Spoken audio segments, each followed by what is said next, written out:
Bienvenidos a la segunda parte. Lo que estábamos escuchando es un tema que se llama Dulup, que es un single de un nuevo proyecto que tiene Adel Abed, que se llama Tarab Trio. Exactamente. Así que Adel, quiero que nos cuentes un poquito de lo que acabamos de escuchar para seguir. Sí, bueno, Mollito, este proyecto que se llama Tarap Trio está formado por batería, está Nicolás Pichara, en el bajo, en la grabación está Patricio Rojas, y hoy día estamos armando este trío con Fabián Contreras, que es un gran bajista del estilo más yacero y que tiene el lenguaje árabe incorporado. Y bueno, y estoy yo en el laúd eléctrico.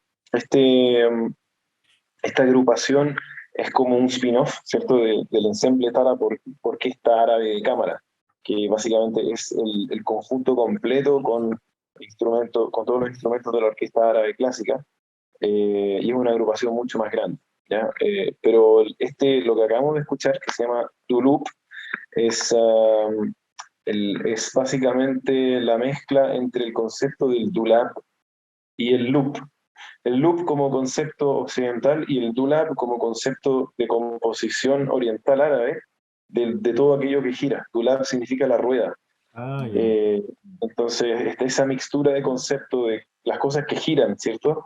De lo que estábamos conversando anteriormente, Mm. de los ciclos de la vida, ¿no? Tanto religiosos como no religiosos.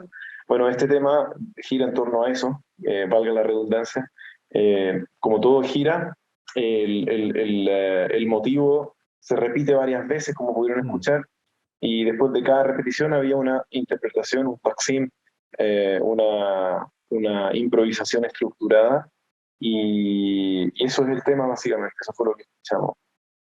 Buenísimo. Sí, y además tiene harto power, ¿no? Sí, El tema Sí, de integrar la batería y el loop que se escucha bien transgresor, ¿no? exacto. De la caja Sí, acústica que tu Oud en este disco no tiene, sí, ser una exactamente. pastilla. Sí, pero que mira, es un temazo esto porque tiene que ver con cómo de alguna manera uno también tiene la responsabilidad de dar su aporte, ¿no?, a la tradición, mm, y tratar de innovar, pero desde la tradición, mm, ¿ya? Porque uno puede llegar y empezar a mezclar conceptos que no tienen nada que ver uno con otro, que escapan de la identidad Mm. que uno tiene, sí, entiendo. del bagaje cultural. Yo creo en la innovación si nace desde una identidad, ¿cierto? Mm, Desde algo es, eh, que es verdadero, ¿no? Sí. No, porque al final, uno como compositor y como intérprete a la vez, tengo ese doble rol, eh, trata de comunicar y comunicar mensajes que van desde la vida de uno, desde una Mm. propia identidad. De hecho, casi todos los temas que yo he compuesto tienen que ver con eventos de mi vida, con experiencias propias, así muchos compositores lo hacen. Pero, por ejemplo, Petra, que fue el primer tema que escuchamos acá, es el nombre de mi hija, mm, y lo compuse cuando ella nació, Mm. mm, o antes de que naciera, de hecho, lo compuse durante los meses de embarazo de Joana, mi señora. Eh, y, y de hecho el tema fue cambiando hasta que finalmente tomó una estructura, y para mí fue toda una experiencia. Y así con muchos temas que evocan distintos episodios de la vida del compositor y de mi vida en este caso. Eh, bueno, pero efectivamente tiene que ver con lo que mencionaste tú, Moyo. Mm. es interesante lo que estás hablando, nos vamos a salir un poco a lo mejor de la pauta, pero justamente lo que tú dices, son experiencias, cada disco, imagino cada proyecto que has armado, que nos pasa a Sí, nosotros también musicalmente, es como un episodio de tu vida, un marcado en sí, un disco. Un absolutamente. álbum habla de todos esos episodios que tuviste en tu vida y está marcado en ese álbum. Y cuando lo escuchas, te acuerdas de esa época, cómo lo armaste. Como nos pasó nosotros con Umi, con tu Claro. mamá, y que todos estuvimos juntos. Entonces, bueno, Totalmente. tomando de esa parte de la experiencia y de tu vida, del...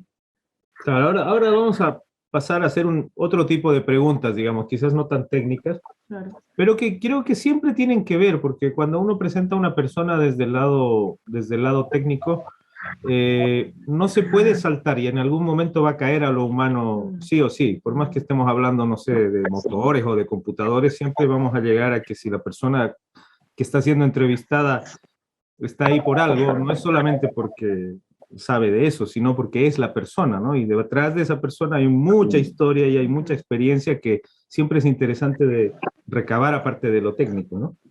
Entonces, preguntarte a ti, Adel, tu nombre, Adel Abed Chehab, obviamente no es un nombre común chileno, ¿no? O sea, yo he escuchado confusiones a partir de tu nombre, pero variadísimas, ¿no?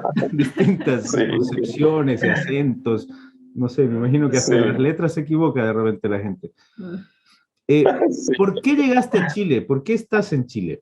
A ver, nosotros, bueno, yo nací en el Líbano, Ujú, el año 82, como comentaste al principio, eh, y vivimos en el Líbano hasta el año 89.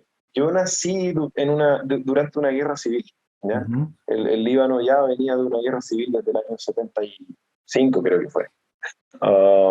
Y eso es el tema político del Líbano es terrible. Hasta el día de hoy siguen habiendo problemas, pero esa es otra historia. Lo que sí te puedo contar es que mi infancia fue muy linda, a pesar de haber nacido en una guerra civil. Nosotros vivimos en el norte del Líbano, donde todo el boliche de la guerra llegaba muy poco, ¿sí? Lo que más llegaba eran los damnificados del sur, porque habían bombardeos, habían guerrillas, habían batallas, entonces la gente escapaba de la ciudad y donde se refugiaba en las montañas del norte. mm, ¿Y quién estaba en las montañas del norte? Los monjes, los monasterios.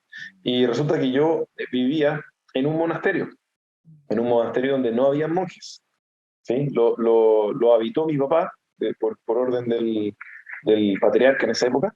Abrieron el monasterio porque estaba cerrado y nosotros habitamos ese monasterio durante desde el 82 hasta el 89, el año que nos peleé.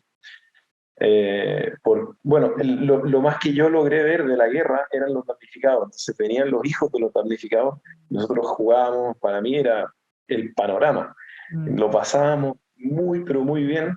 Obviamente, imagínate el dolor y la ansiedad y la angustia de los padres, de los papás, de las mamás, de esos niños que venían y a veces quedaban semanas viviendo en el monasterio con nosotros, ¿sí? mm, Mi mamá tenía un rol social, apañaba a la gente que, que- que estaban damnificados, que con suerte venían con la ropa que tenían, y había que hacer ollas comunes, te fijáis, comida para todos, y venían de a lotes de cientos, centenares de damnificados. mm. Entonces, de eso me acuerdo muy bien, ¿ya? Ahora, la situación de la guerra del Líbano, uno empieza a leer un poco, a ver un poco de historia, es una de las guerras más terribles que han habido en la historia de la humanidad. Y larga. Pero para mí fue el mundo de Bielsa y Pap. Y en eso, de alguna manera, mis papás fueron los responsables de eso. Mm, Nos cuidaron, nos dejaron como en una burbuja, eh, así como La vida es bella, ¿no? Que no sé si Mm. vieron esa película. Donde el papá cuidaba al hijo, el hijo estaba en un campo de mm, concentración y vivió la infancia, pasó de largo, no cachó nada. Mm.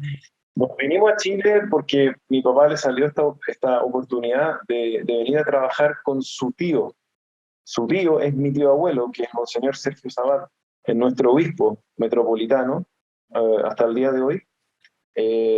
A mi tío abuelo lo nombraron arzobispo en Chile, llamó a mi papá el año 87, creo.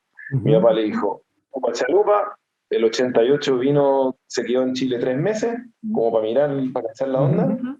y el año 89 hizo las maletas y se vino. Sí. Y mm. desde ahí no hemos vuelto al Líbano. Yo volví solo una vez, el año 2011, como de visita, y nos quedamos en Chile varios años hasta el día de hoy. Hicimos familia y ahora mis papás tienen nietos, así que estamos en Chile. Y son hartos. Y son hartos, como una familia árabe, son muchos. Harto y creciendo, sí. Bueno, y la segunda pregunta de esto. ¿Por qué eres músico? Sí. Sí, mira, ¿por qué soy músico? Mi papá, como sacerdote, también fue director de coros durante toda su vida. ¿Ya? De hecho, mi primer profesor de música, yo te diría que es mi papá.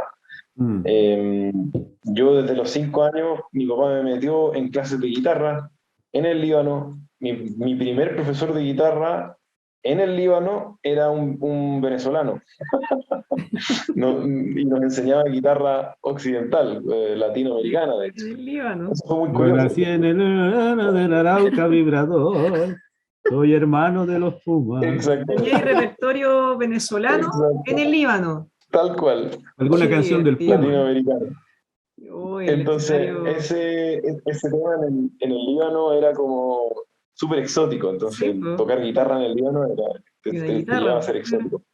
Claro, cuando nos venimos a Chile, pasó lo contrario, ¿no? Yo seguí estudiando guitarra, como hasta los 18 años, y ahí me llega el primer oud, lo trajo mi abuela que viajó y volvió, me trajo mi primer oud, me lo trajo así de mano en mano, dijo, toma, vamos, aprende a tocar. Deja esa guitarra de lado y ponte a tocar Deja esa tontera. un instrumento de verdad. Hay muchos tocando No, yo, eso. yo, yo creo sí, acá hay mucho. Entonces, bueno, y ahí empecé a estudiar en la U desde los 17 años. Entonces, eh, estuve metido estudiando música siempre y estudié en el colegio, me metí a la Pro Jazz, me metí a la escuela moderna, seguí estudios con varios profesores. Después en la universidad empecé a tomar ramos de armonía, después de contrapunto y terminé en la carrera de dirección coral, Mm. lo cual me abrió mucha visión, ¿cierto? Un entendimiento mucho más profundo de la interpretación, da lo mismo que instrumento sea. Así que muy agradecido de todo lo que he estudiado y lo que sigo estudiando hasta el día de hoy y lo que me falta por aprender. Yo creo que ser músico es un proceso, no Mm. termina nunca, Sí, no, es un no. estilo de vida totalmente. Sí, hay Así que, algo de eso que a mí, yo trabajé mucho tiempo en la Universidad de UNIAC y dentro del universo que caía en la universidad como alumnos, digamos, bueno, la mayoría eran niños que querían ser músicos y que tenían la ilusión de la música, bla, bla, bla. Pero más de una vez me tocó conversar, y esto me pasó también cuando me empezaron a llegar, llegó por ejemplo el hijo de un gran amigo que es ¿ya? ingeniero también, que venía de tercero medio parece, y que estudiaba en un colegio donde los mandaban a hacer una pasantía a un lugar X. Y generalmente el ¿Ya? niño iba a una fábrica o un banco, una, qué sé yo, a cualquier lugar a hacer una prepráctica de lo que quería estudiar este muchacho. Y me llegó uno de ellos que quería hacer la práctica en algo relacionado con la música. ¿Ya? Entonces, venía muy emocionado, venía muy como, qué sé yo, intrigado acerca de lo que significaba ser músico, y por eso es que quería él hacer la práctica en una escuela de música, que es donde yo trabajaba. Y cuando yo le pregunté qué es lo que quería él estudiar, en realidad, yo pensé que él me iba a decir, yo quiero ser músico.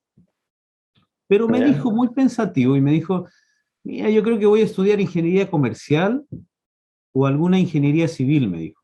Y yo sí, pero ¿por qué? ¿Ya? Le digo, pero tú no quieres estudiar música. ¿Ya? Es que sí, quisiera ser músico, pero la verdad, mi papá siempre me dice que tengo que buscar algo que sea más seguro, Sí, que me atípico. pueda sostener. Entonces, el tipo tenía una lógica bastante madura, digamos, acerca de eso, ¿no? Pero yo ¿Ya? veía el otro lado, y que también lo veo por tu lado.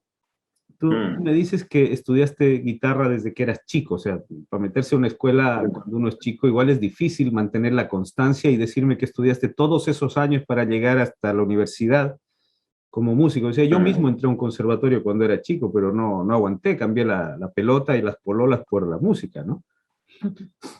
Entonces, Sí. mi papá fue médico, y mi papá vivía con la música encima. O sea, él, si no Sí. estaba estudiando medicina o estaba trabajando, estaba con una guitarra, estaba tocando un charango, estaba, qué sé yo, una vez llegó a la casa con una concertina, porque se la vio a no sé quién, se la compró y empezó a estudiar la concertina para ver cómo cresta se tocaba la concertina. Entonces, De la mano de Maravilloso. esto, quiero saber cómo, y esto es para encantar un poquito a la gente, ¿no? De decir que uno, siendo Mm, ingeniero, no necesitas tener la cabeza cuadrada, sino más bien que cuando la mm, complementas con algo tan complicado, tan como grande como lo que es la música, ¿cómo te ayuda esto mm. en el día a día? ¿Cómo complementa tu estructura ingenieril, digamos, el hecho de ser músico? Sí, mira, y hay sentimientos encontrados en Mm, esto, porque de alguna manera, como tú dices, haber estudiado música desde chico, como que la música era parte de mí, de mi familia, de todo el trayecto de la vida, eh, por un lado, pero por otro, implica también sacrificios, como dijiste tú, oye, dejé la pelota y el qué sé yo, y la fiesta de lado, porque mientras mis amigos de la universidad, de hecho, estaban carreteando, mm, yo estaba estudiando música o estaba estudiando ingeniería porque no me alcanzaba el tiempo. mm. Entonces, si me preguntáis a mí, esa fase de la vida no fue muy... No, yo no le diría a nadie, oye, estudia carreras paralelas porque no lo pasáis muy bien. ¿Ya? Eh, Porque justamente te saltáis esa etapa donde están todos carreteando y tú decides, ¿cierto? Porque te hace más feliz, de hecho. Mm, Eh, Estar tocando, estar estudiando una cadencia de acorde y escribiendo música, que Mm. estar tomando un copete y haciendo una fiesta o una actividad de deporte o lo que sea. En definitiva, eso me funcionó a mí, pero no sé si le funcionará a mucha gente.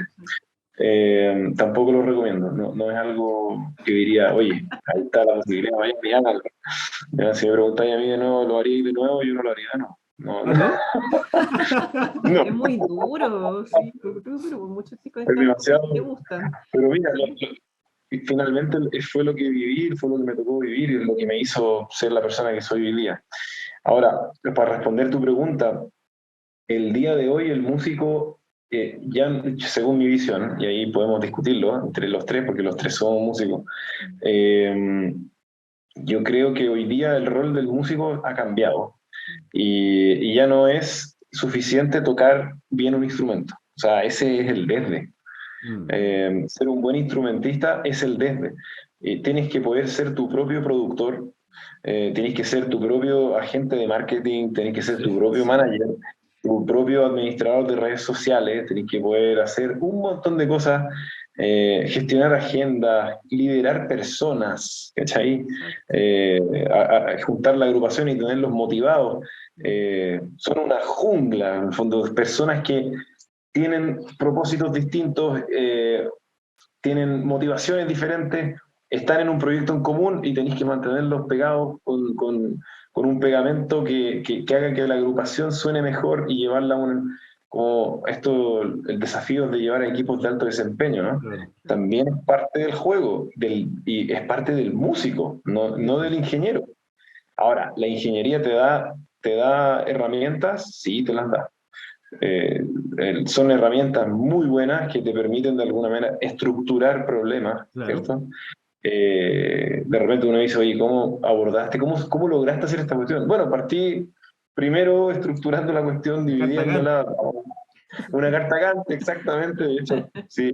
De hecho, ahora estamos con unos conciertos para marzo y ya tengo los ensayos en una carta Gantt Muy y bien. tenemos Como todo debe ser. ordenado.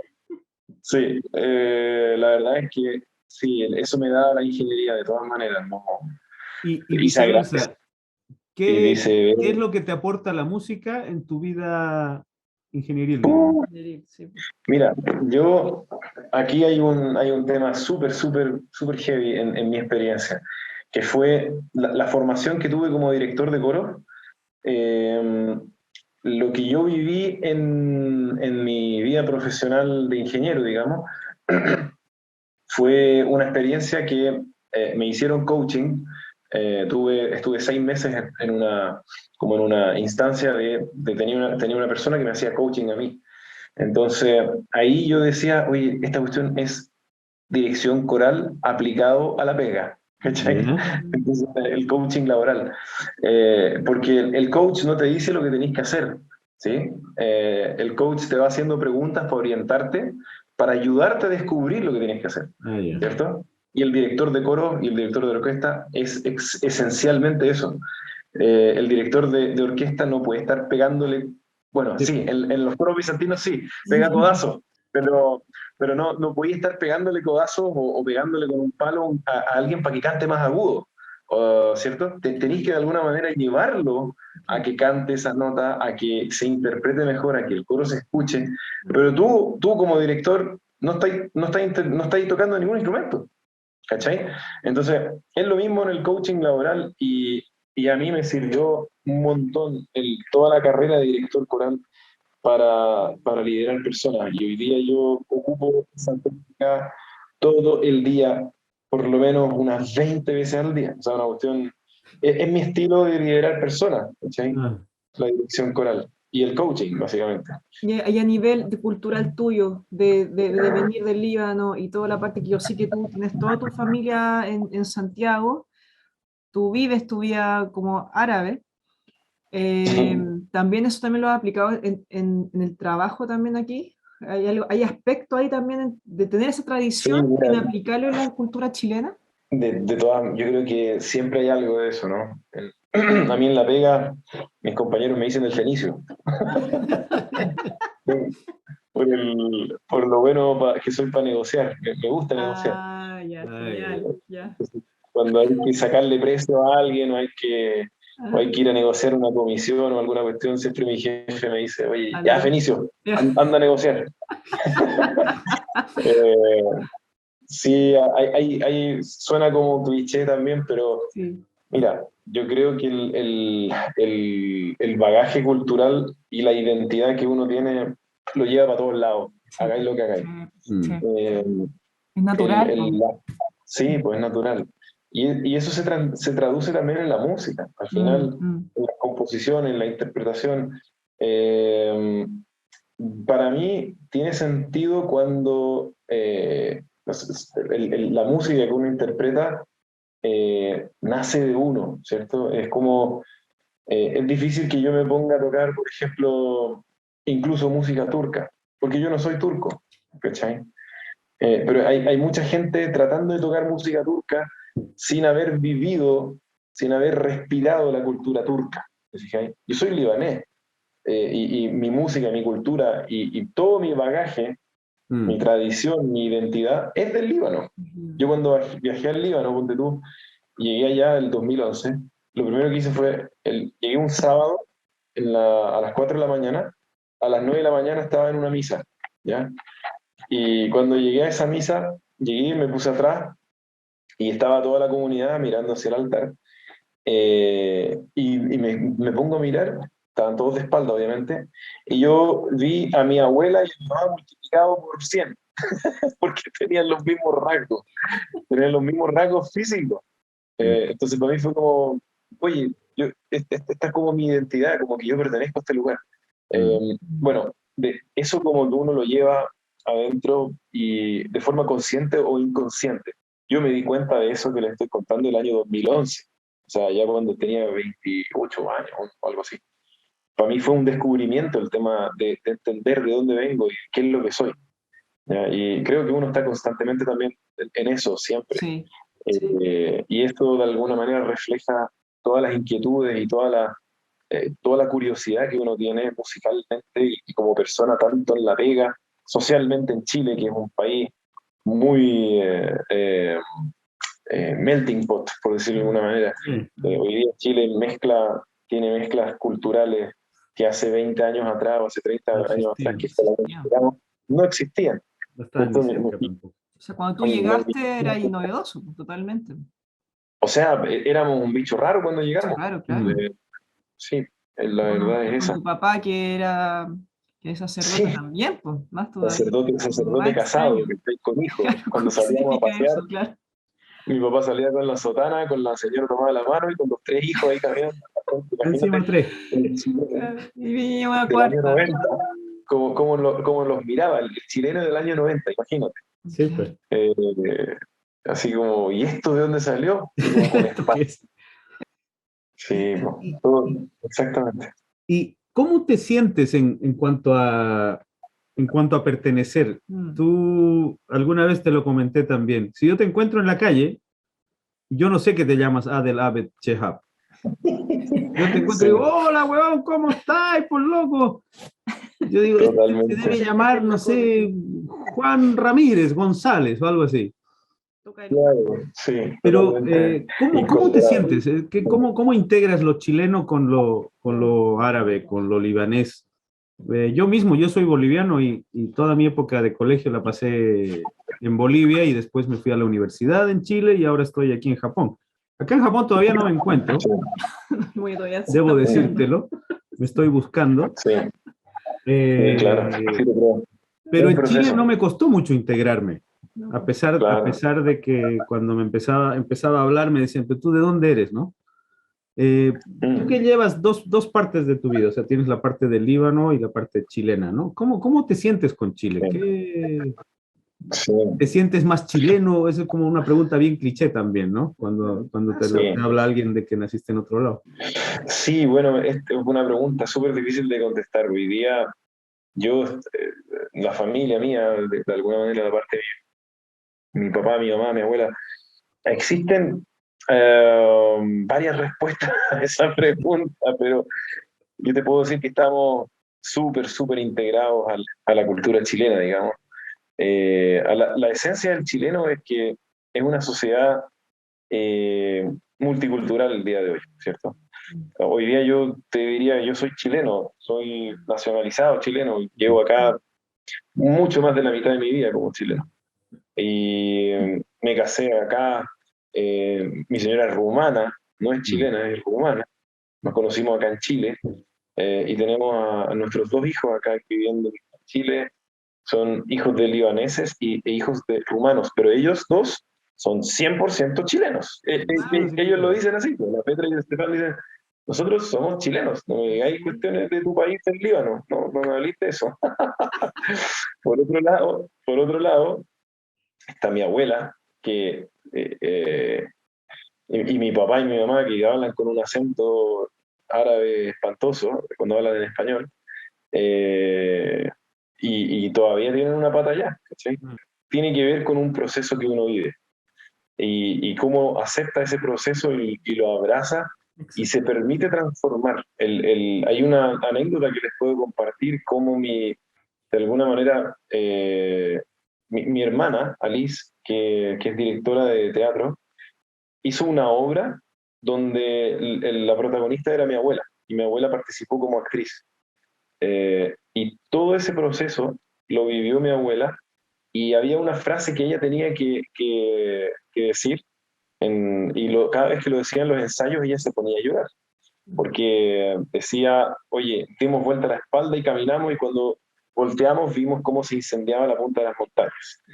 Parte de un poema que habla del migrante, ¿no? Que se da vuelta y ve cómo la vida anterior deja de ser y tú de alguna manera emprendes una nueva vida en el nuevo lugar donde vas.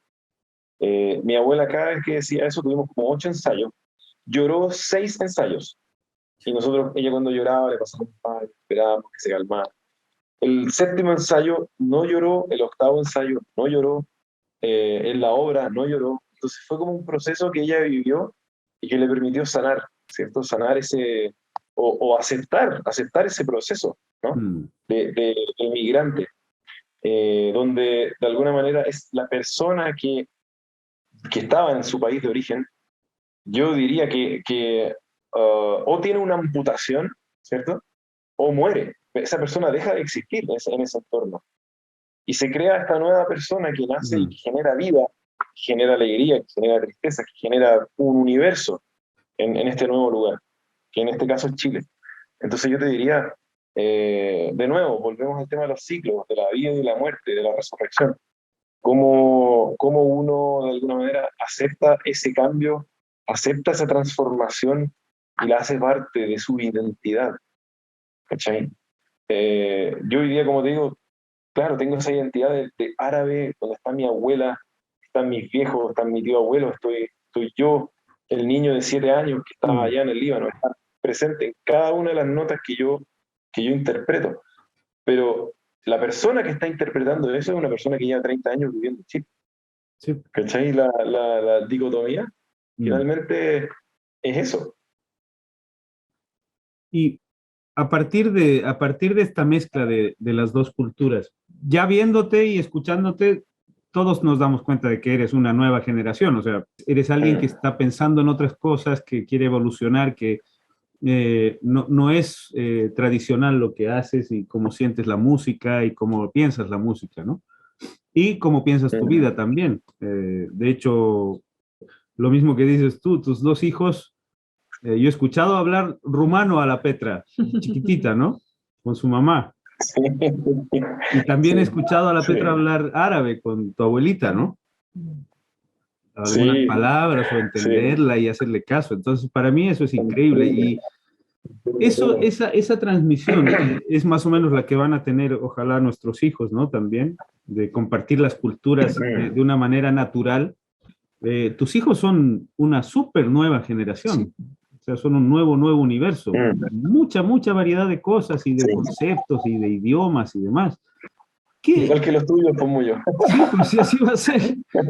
Claro, hay harta Totalmente. responsabilidad ahí, Sí. ¿no? No sé si lo has pensado alguna vez. Capaz que sí, capaz que no.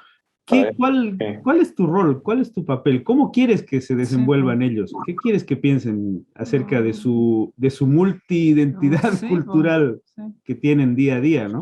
créeme, créeme que me lo cuestiono todos los días.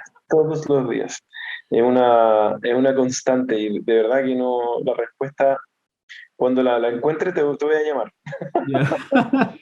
Totalmente. Es un temazo ese. Y a mí, de alguna manera, mira, hay cosas que pasan de forma natural. Sí, Por Mm, po. ejemplo, entre que yo voy, dirijo el coro en dos iglesias todos los domingos. Estoy 2 horas y media dirigiendo coros bizantinos acá en Santiago, aunque no lo puedan creer. Eh, Están mis dos hijos y los llevo y se acostumbraron y se conocen la misa de memoria en varios modos, se la saben y la han cantado conmigo, ¿cachai? Se paran mm, al lado y la cantan. A veces los obligo, les digo, vengan, canten, por favor, canten conmigo. Y otras veces llegan solitos, se paran y se ponen a canturrear sí. de lo más normal de la vida, ¿ya? Entonces esas cosas como que pasa a ser un tema de transmisión de generación en generación. Tal como mi papá fue mi primer profesor, quizá eso está pasando acá también con mis hijos. Claro. Estamos siguiendo un tema familiar, un tema de tradición, y sin darte cuenta ya se saben, la misa se la saben de memoria. Y eso para mí ya es impresionante. Impresionante.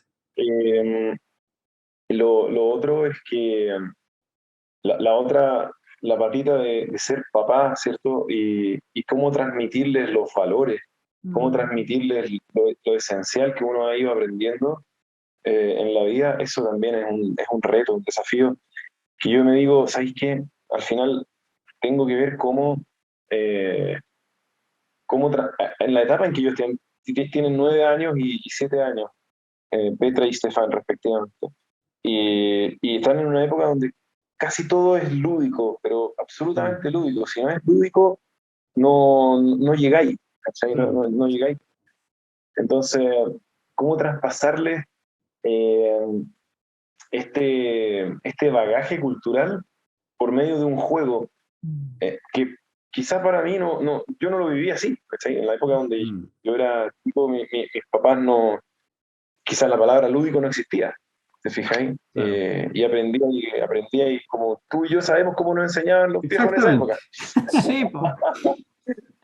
Hoy día para mí es un descubrimiento esto, es algo que, pero cuando resulta es maravilloso.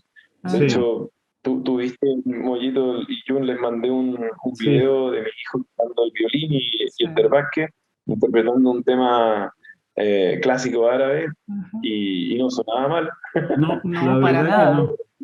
Y la verdad es que eso me costó media hora por separado con cada uno, porque los elementos ya los tenían, ¿cachai? Claro. Los venían escuchando, los llevan escuchando 9 y 7 años respectivamente. Entonces era cosa de sentarlo y decirle, ya, pégale a esto así, eh, mete los dedos así en el violín y listo.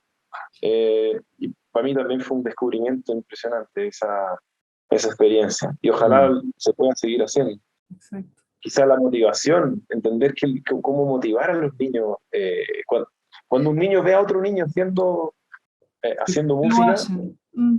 es la mejor motivación. Exactamente. El tema que cuando uno le pone las limitancias es lo que cómo se los entregas para que también no se sientan, porque a nuestra época, como tú dices, era un grito y quédate callado, y acá no, pues, somos una nueva generación de papás que queremos ir, no ocupar ese tipo de enseñanzas. Mira qué chistoso. Sí, Dice, a los niños hay que ponerles Exactamente. límites, o no hay que ponerles límites. ¿Cuál es la onda? Claro. ¿Hay que ponerles o no hay que ponerles Claro, límites? ¿Sí o si le no? ponen límites, Sí, claro, pero en No, pues forma... si les es una pones límites, dicotomía. los limitas. Pues. Ah, Si no les pones sí, límites, pero Claro. el problema es que si no le pones límite, yo creo que después en la vida no tienen ni idea para dónde van no no, sabes pero para dónde. No, es pues es la sabemos. ruta la que uno tiene que saber Claro, hacer. po. Y como dice Adel, Saber cómo. Exacto. yo creo que es como, bueno, uno en ese sentido, como padre, es un científico todos los días. Está haciendo experimentos Sí. de toda clase. Prueba y Aparte, error. lo Prueba y chistoso es Exactamente. que error, también claro. ellos te ponen a prueba, po. Debe pasar varias veces que al final tú lo estás como Sí. diciendo, le estás comentando algo no hagan esto por esto y te ponen unas caras que tú dices, Sí, es un trabajo conjunto es al un final. claro Claro. conjunto y tú estás entendiendo lo que estoy diciendo, así que creo que no hay mucho más que hablar. Sí. Pero bueno, Son el ellos los amor que al de final... alguna manera te muestran dónde tú pones los límites, básicamente. Claro, Porque son expertos en irse a los casos de borde, a los exacto. extremos, Exacto. y de llevarte a los extremos. Así que sí, es toda una experiencia, todo un Sí. proceso esto de aprendizaje también. Y detrás de eso Para también ellos. debe pasar, como nos pasa a nosotros, esto de que uno Ujú. refleja situaciones muy parecidas a lo que uno vio en la niñez, y dice, ya, esto no debo repetirlo, tengo que hacerlo de esta forma Ah, claro. ahora. Claro, uno se ve en un escenario Sí, del pasado y dice, chuta, no, esto no lo voy a colocar en nuestra crianza de nuestros hijos, así como, es verdad. Sí, ¿cierto? Eso también, sí, absolutamente, todo el rato. sí, Totalmente de todo el acuerdo. rato. Sí. Bueno, yo creo que estamos llegando al final ya del programa, de esta segunda parte muy interesante. No sé si quieres aportar algo, Adel, de tu cosecha, algo que no esté pauteado, no sé si quieres decir algo, preguntar algo. Yo quiero agradecerles, chiquillos, por esta instancia que la verdad es que ha sido muy, muy rico conversar con ustedes, explorar temas que son tan personales, pero que al mismo tiempo uno cuando las habla se da cuenta también que son temas comunitarios que tienen de alguna manera denominadores comunes entre todos nosotros. Eh, y, y dentro de lo personal uno puede llegar a lo universal muy fácilmente. Eso descubrí yo en esta conversación, con eso me quedo. Más allá de la alegría que me genera conversar con ustedes dos, que Igualmente. son, que son hermanos de elección. Son los hermanos que uno elige en la vida, porque los otros son hermanos que uno le toca. Que uno le va a bailar. En japonés se dice shoganai, es como, pucha, Es lo que es hay. lo que hay, Es lo que shoganai. hay, claro. Pero hay un gran aprendizaje con los hermanos sanguíneos, uf, También, montones. totalmente. Pero lo Ese que es tú para otro dices, capítulo. Eso es para Sí o otro sí. capítulo, eso hablar para otro de los capítulo. hermanos. Sí. Sí. ¿Ah? Y yo creo que tengo en mente, le comenté a Marcelo, que me gustaría también compartir con el resto de tu familia, porque cada uno debe tener su mundo, historia entre ustedes Claro. también, sin Sí, duda. anécdota. Y no Sí, comentamos eso, que Tarap se conforma gran parte dentro de tu hermano, Sí, sí, hablé de ¿cierto? Tara. Lo hablaste Sí, ayer, perdón, sí. no me acordaba. es verdad, sí. De hecho, está el Tony, que ahora está en Alemania. Un Claro. saludo Te para el saludo a Tony, que debe estar Tony. escuchando el podcast. Sí. Y también está, bueno, el Tony siempre tocó percusiones. Hubo un tiempo que estudió bajo, pero siempre tocó percusiones en el grupo. Y está Liz, que también participó primero en el coro y después se tomó el micrófono principal Sí, así rápidamente. es. Sí, grande Liz. Y ella es hoy día el cantante principal de Ensemble Tarap, así que Para también un cantar y saludo para la encantar. Liz. Está, bueno, mi hermano Sergio, con quien cantamos y lideramos el tema del coro bizantino Sí. Bizantino, junto con sí. mi papá. Así que ahí tenemos a todos los hermanos metidos en las Hermoso. distintas actividades musicales y culturales. Es bien bonito en realidad. Es hermoso. Sí, sí, Y sí. sin duda Petra, Estefan van a estar ahí, yo Ya creo. están A rato, ya debajo de esa están, ya cápsula están. todos. ¿Mm? Ojalá. Bueno, entonces con esto cerramos. Gracias, Adel. Siempre es un agrado, lo mismo que dijiste Ah, tú. oye, Adel, importante que menciones Sí. dónde te puede encontrar tu música o tienes un próximo concierto Ah, para que puedas mencionar. correcto. Ya. Eh, Mira, tenemos en Facebook un grupo, el Facebook del grupo, se los puedo mandar quizás y Sí, así van a pueden salir la gente Ah, en los sí. links debajo de Mm. la descripción del eso, en los links. También tengo un canal de YouTube que está bajo mi nombre, Adel Abed Shehab. Uno se mete ahí por YouTube y están casi todos los videos de los distintos proyectos que hemos hecho con el Ensemble Árabe y con el coro. Incluso tengo videos de un proyecto solista que está ahí también posteado en el YouTube, junto con los cantos del coro y distintas agrupaciones como ha ido mutando el Ensemble Árabe en los últimos 20 años. Llegamos a ser una orquesta de 30 personas Sí. y hoy día, ponte tú, somos 8 músicos. El formato que estamos hoy día y que vamos a presentar en el Club Palestino. Va a haber un concierto abierto al público general. La fecha todavía no la tengo, pero apenas la tenga se las voy a compartir. Y también vamos a participar en la Francophonie, que es un evento anual que se hace entre el 21 de marzo y el 31 de marzo, donde se interpreta básicamente música dentro del contexto eh, de la cultura francesa, ¿no? Ah, ya. Eh, Tiene que ver con el mundo árabe porque hay muchos países árabes que fueron colonia Claro. libanesa y forman parte de ese cuento, ¿no? Sobre todo el Líbano. Así que también vamos a estar presentes en eso. Todavía no hay una fecha confirmada, pero apenas la tengamos, se las vamos a compartir y por último se meten al Facebook del grupo y podrán sin duda ver los posteos que vamos a ir haciendo para que se puedan poner al día y ir a vernos y juntarnos en un concierto y alcanzar el Tarab juntos. Así es. Así es. Eso. Y por último, mencionar nuevamente agradecimiento, apoyo de diferentes instituciones, agrupaciones musicales como SATO, tenemos Escuela Shakuhachi Chile, Instituto Cultural Chileno-Japonés, Moyo-san Studio, Kyomaru.cl, la agrupación TARAP y Kokoro no Mai también, ya lo mencioné, y creo que estamos, y Método Ascensión Arcoiris. Poco a poco estamos aumentando nuestro apoyo y agradecerles de verdad que nos estén escuchando y es súper bueno que nos dejen siempre comentarios. Nosotros tomamos los comentarios en forma constructiva, así que cualquier comentario y también temas que ustedes deseen escuchar nos sirven también como una forma de ir programando nuevos programas de este programa Sin Fronteras. Y queremos cerrar con un recuerdo junto que estuvimos en una noche oriental con Adel, con su agrupación Tara, que yo creo que fue el año más o menos 2019, Marcelo, más o menos, que creo que fue esa época, que nos invitó a tocar justamente la iglesia ortodoxa. No me acuerdo el nombre de la iglesia. En la iglesia de San Jorge. San San Tocamos, Jorge. fue una noche oriental, le pusimos, ¿no? Precioso. Sí, sí, Noche Oriental Una noche en la Catedral de oriental. San Jorge. Así es. Ahí fue la conjunción del mundo árabe con el mundo japonés, algo que yo personalmente decía, esto como que no calza mucho, dije yo, pero finalmente se produjo una experiencia muy Oh, hermosa y muy hermosa. gratificante. Y muy divina, realmente, Sí, porque fue muy lindo. si uno siente una elevación más allá de las creencias que tiene, pero fue un público muy respetuoso, así que muy respetuoso y como diferente, porque nosotros siempre nos movíamos en los mismos mundos, Chile, Japón. Entonces esperamos algún momento, Mm. si pisamos Chile de nuevo, retornar a tocar juntos con Adel. Sería maravilloso. Así que nos despedimos un tema de Maravilloso. Kokoro no Mai. Cuenten con eso. Así es. Muchas gracias. Ya nos vemos. Acuérdense que hay 2 capítulos antes. Si Sí. los quieren escuchar, van a estar ahí en los links. Muchas gracias, Adel. Muchas gracias, Un placer. Adel. Gracias a ustedes y gracias a todo el público que nos escucha. Un abrazo a todos. Un abrazo a todos también. Abrazo.